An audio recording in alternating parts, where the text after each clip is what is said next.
दोस्तों, आप सभी का हमारे चैनल पर स्वागत है। इस चैनल के माध्यम से हम आगामी आने वाली ज्योग्राफी विषय से रिलेटेड परीक्षाओं का अध्ययन करेंगे। हमारा फर्स्ट चैप्टर है वायुमंडल, एटमॉस्फेयर। एटमॉस्फेयर से रिलेटेड पिछली परीक्षाओं में पूछे गए प्रश्नों को यहाँ पर देखेंगे। स्टार्ट करते हैं। हमारा फर्स्ट क्वेश्चन है उष्णकटिबंधीय चक्रवातों के नाम और उनके क्षेत्र। तो अलग अलग क्षेत्र में उष्णकटिबंधीय चक्रवातों को अलग अलग नाम से जाना जाता है। यहाँ पे कुछ क्षेत्र दिए गए हैं, ऑस्ट्रेलिया, जापान, यूएसए और चाइना। तो देखते हैं कि जैसे अगर बात करें यूएसए में उष्णकटिबंधीय चक्रवातों को हरिकेन नाम से जाना जाता है। चाइना की बात करें तो चाइना में टाइफून नाम से जाना जाता है। ऑस्ट्रेलिया में विली नाम से जाना जाता है। जापान में टैफू नाम से जाना जाता है। तो यहाँ पे हमने देखा ये क्वेश्चन बहुत ही इम्पोर्टेंट है कि ये हर बार परीक्षाओं में पूछा जाता है। यूएसए में हरिकेन नाम से जाना जाता है, चाइना में टाइफून नाम से, ऑस्ट्रेलिया में विली और जापान में टैफू नाम से जाना जाता है। इसी प्रकार से चक्रवातों के नाम विश्व मौसम विभाग और संयुक्त राष्ट्र आर्थिक और सामाजिक आयोग, एशिया व प्रशांत पैनल ऑन ट्रॉपिकल साइक्लोन्स के द्वारा भी दिए जाते हैं। और जो अगर बात करें हम संयुक्त राष्ट्र आर्थिक और सामाजिक आयोग, एशिया व प्रशांत पैनल ऑन ट्रॉपिकल साइक्लोन, तो उसमें टोटल 13 देश सम्मिलित हैं। और वो देश हैं Bharat, Bangladesh, Maldives, Myanmar, Pakistan, Maldives, Oman, Sri Lanka, Thailand, Iran, Qatar, Saudi Arab, UAE और अमन। और इन कंट्रीज़ के द्वारा उष्णकटिबंधीय क्षेत्रों में आने वाले चक्रवातों के नाम दिए जाते हैं। जैसे कि ओखी है, हुदहुद है, आपने सुना होगा ओखी, हुदहुद, कैटरीना, वर्दा, ये सब नाम आप सभी ने सुने होंगे।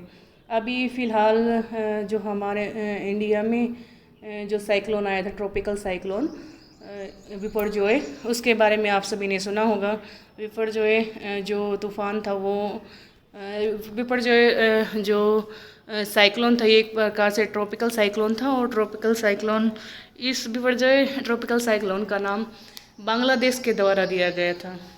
और बिपरजॉय एक बंगाली वर्ड है और इसका अर्थ है कामेटी, ठीक है। तो ये आप ध्यान रखना। और इसी तरह से भारत के द्वारा भी अलग अलग नाम दिए गए हैं, जैसे अग्नि है, आकाश है, बिजली है, जल है। तो अलग अलग सालों में आने वाले ट्रॉपिकल साइक्लोन्स को अलग अलग नाम इन 13 कंट्रीज़ के द्वारा दिए जाते हैं। तो ये आप सभी ध्यान रखना। और अगर ट्रॉपिकल साइक्लोन्स की उत्पत्ति की बात करें तो ट्रॉपिकल साइक्लोन्स जनरेशन के लिए तीन कंडीशंस की आवश्यकता होती है। फर्स्ट, एक तो वहाँ पे जो मॉइस्चर सप्लाई होनी चाहिए। दूसरा, लो प्रेशर जोन क्रिएट होना चाहिए। और तीसरा, टेम्परेचर हाई होना चाहिए। ये तीन जो दशाएं हैं, कंडीशन है, ये किसी भी ट्रॉपिकल साइक्लोन की उत्पत्ति के लिए आवश्यक होती हैं। सेकंड क्वेश्चन देखते हैं। पृथ्वी पर आने वाले सौर विकिरण को निम्नलिखित में से किसके द्वारा अधिकतम अवशोषित किया जाता है? ये पूछा गया है कि जो पृथ्वी पर सोलर रेडिएशंस आती हैं उसको वो किसके द्वारा सबसे ज़्यादा अवशोषित की जाती है, ऑब्जर्व की जाती है? तो सबसे ज़्यादा वाटर वेपर के द्वारा की जाती है।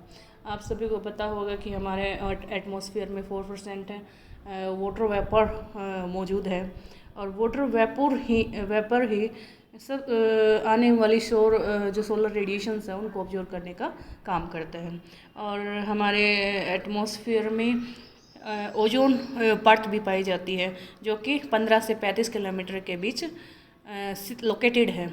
और ये भी जो सूर्य से आने वाली पराबैंगनी किरणों को ऑब्जर्व करने का काम करती हैं। तो हमारे इस क्वेश्चन का जो राइट आंसर होगा वो क्या होगा? Water vapour. अब थर्ड क्वेश्चन देखते हैं। थर्ड क्वेश्चन है, निम्नलिखित में से किस गैस का पृथ्वी के वायुमंडल में आयतन के आधार पर न्यूनतम प्रतिशत है? मतलब ये पूछा गया है कि जो हमारा एटमॉस्फेयर है, एटमॉस्फेयर में किस गैस का सबसे कम प्रतिशत है, मतलब सबसे कम प्रतिशत में कौन सी गैस पाई जाती है? अगर गैसेस की बात करें तो यहाँ पे ऑप्शन में दिए गए हैं oxygen, carbon dioxide, hydrogen, helium. तो अगर हमारे एटमॉस्फेयर में गैसेस की कंसंट्रेशन की बात करें तो सबसे ज़्यादा नाइट्रोजन पाई जाती है, नाइट्रोजन 78.8%। फिर सेकंड नंबर पे ऑक्सीजन पाई जाती है अप्रोक्स 21%, 20.95%। इसके बाद आर्गन का स्थान आता है 0.93। फिर उसके बाद कार्बन डाइऑक्साइड 0.036। तो जैसे अगर एलिमिशन मेथड की बात करें तो ऑक्सीजन और कार्बन डाइऑक्साइड यहाँ से डिलीट हो जाते हैं, ऑप्शन से डिलीट हो जाते हैं। अब इसके बाद बच गए हाइड्रोजन और हीलियम। हीलियम की बात करें तो हीलियम भी हाइड्रोजन से ज़्यादा अमाउंट में पाई जाती हैं। 0.005% हीलियम का अमाउंट पाया जाता है।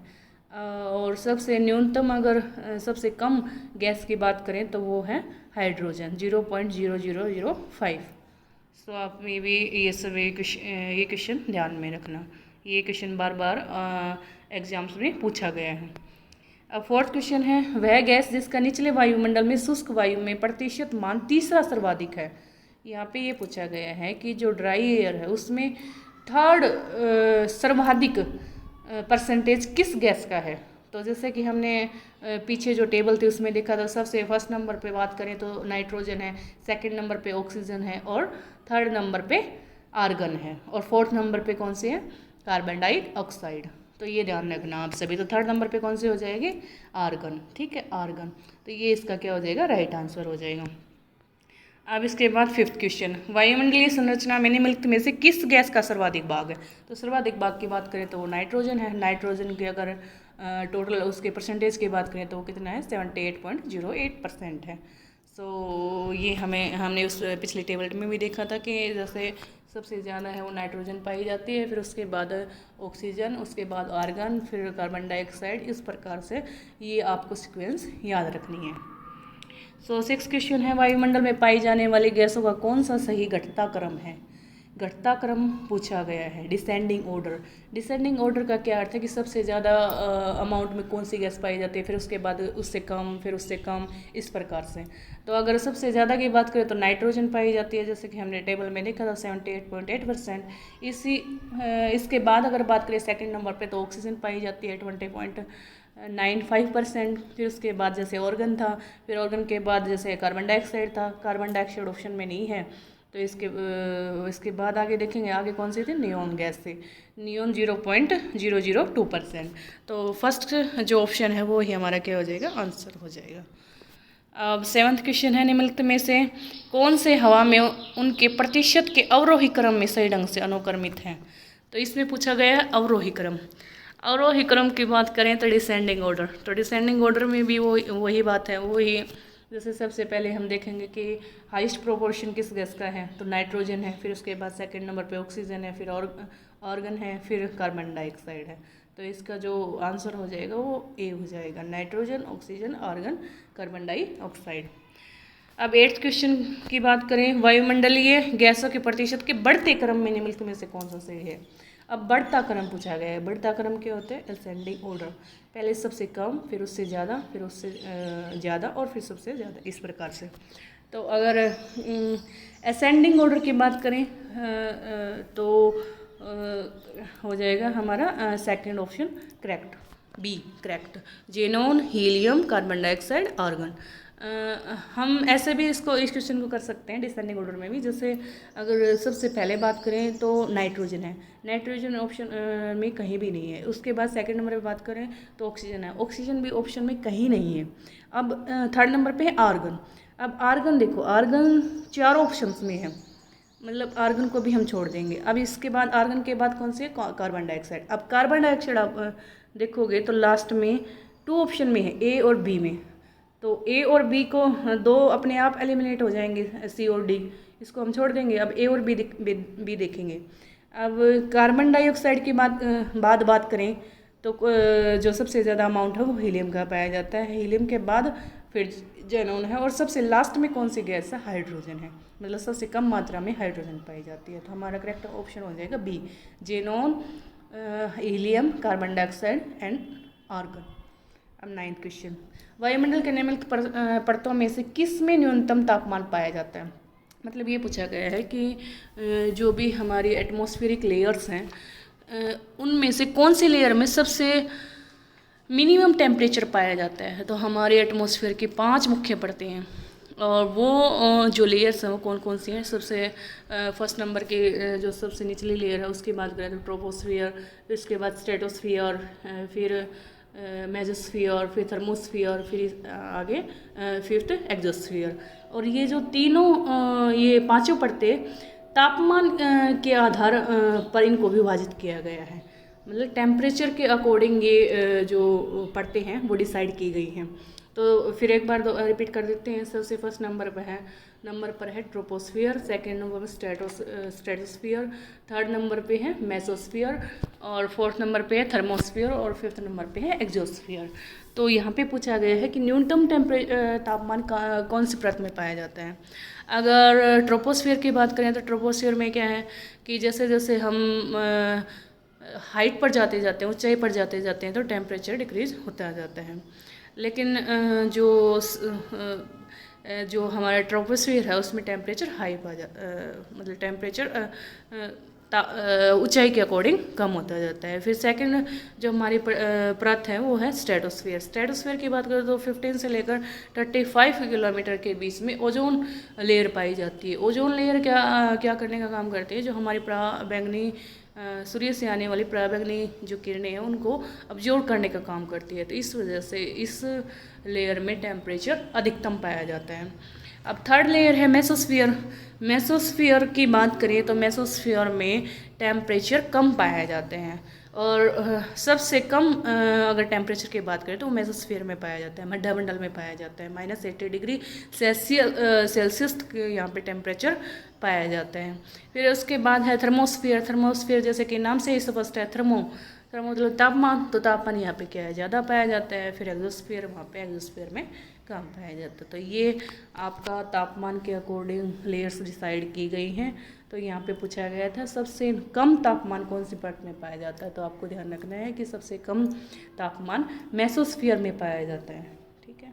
अब 10th क्वेश्चन, निम्नलिखित में से कौन वायुमंडलीय गैस सही प्रतीक द्वारा नहीं दर्शाया गया है। अब नहीं बताना है यहाँ पे। नियोन Ni से इंडिकेट किया जाता है, ठीक है, करेक्ट है। हीलियम He से करेक्ट किया जाता है, ठीक है।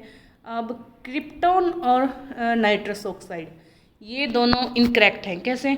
अगर क्रिप्टन की बात करें तो K इसमें कैपिटल होगा, R क्या होगा, स्मॉल होगा। तो ये ऑप्शन इनकरेक्ट है। इसी प्रकार से नाइट्रस ऑक्साइड इसका हो जाएगा N2O। तो ये दोनों जो मतलब C और D ऑप्शन यहाँ से एलिमिनेट हो जाएंगे, मतलब ये ही इनकरेक्ट हो जाएंगे। ऑप्शन देखते हैं एक बार। जैसे केवल A और B, केवल B और C, केवल C और D और केवल A एंड D। तो जैसा कि हमने देखा इसमें जो करेक्ट आंसर हो जाएगा C एंड D, क्योंकि इसमें हमें ये बताना था कि मतलब कौन सा सही प्रतीक द्वारा नहीं दर्शाया गया है। तो नियोन Ni के द्वारा ही इंडिकेट किया जाता है, हीलियम He के द्वारा ही इंडिकेट किया जाता है। लेकिन क्रिप्टॉन की बात करें तो K कैपिटल रहेगा, R स्मॉल रहेगा। और नाइट्रस ऑक्साइड की बात करें तो N2O हो जाएगा। ठीक है, तो ये आप सभी को ध्यान रखना है। So thank you so much. आज के लिए इतना ही करेंगे।